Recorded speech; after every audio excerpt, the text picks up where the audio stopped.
Uh, yeah, thanks everybody for showing up.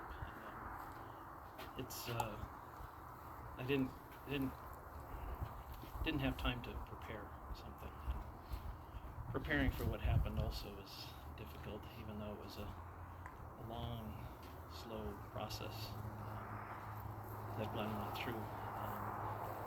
Like everybody here, I'm very sad to have lost a best friend, and but to see what happened. It was very difficult. I watched his father go through a similar situation in Montrose, and I knew Glenn couldn't bear putting himself through that. He saw it closely. He was there all the time by his side, and I can't blame him. He was still with it. We had a meeting the day before. He was in the office the week before, and to not have him here anymore, helping guide us, it's going to be a challenge. But I think also the people that have supported, this project and other stuff around, family stuff that's going on. He knew everything was in good hands, and that things will keep moving forward. And the family is capable. Everybody's capable now of filling some of that void.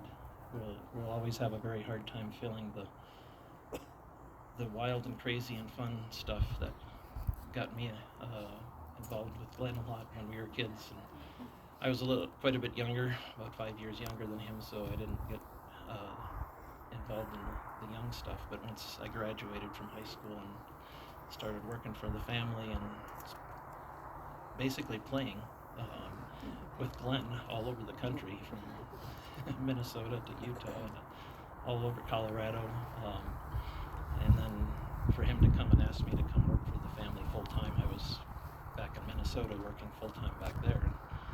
It was a big change, but I knew the family. We've known our parents who knew each other before we were even born, or before I was born, and and heard all the stories, and were part of a lot of the stories. And I thought, this could be good. This could be fun. He was never shy about hard work though, and we worked hard on countless projects all over the place, including this one.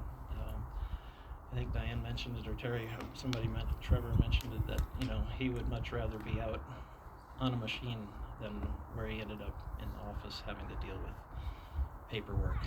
That was not where Glenn wanted to be, and that's one thing that makes me a bit sad, that he couldn't have been out there running the machines and having fun. That was a big part of him. We did get to go out and do a lot of skiing in Utah especially, and then Colorado and Telluride, and it was always an adventure. He was very accomplished at all of these things, so it was really nice to have an excellent guide to follow. I grew up knowing him, but we skied a lot together younger, but all the other machinery and everything, the equipment and motorcycling and stuff wasn't something our family was into, and we got into it because of Glenn, or I got into it because of Glenn, and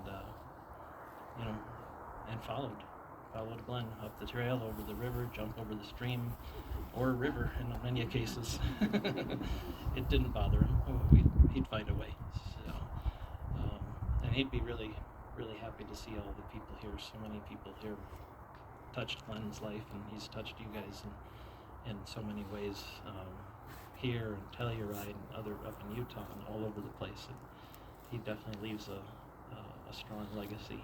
And I want to thank everybody for showing up and honoring him. Thank you, guys.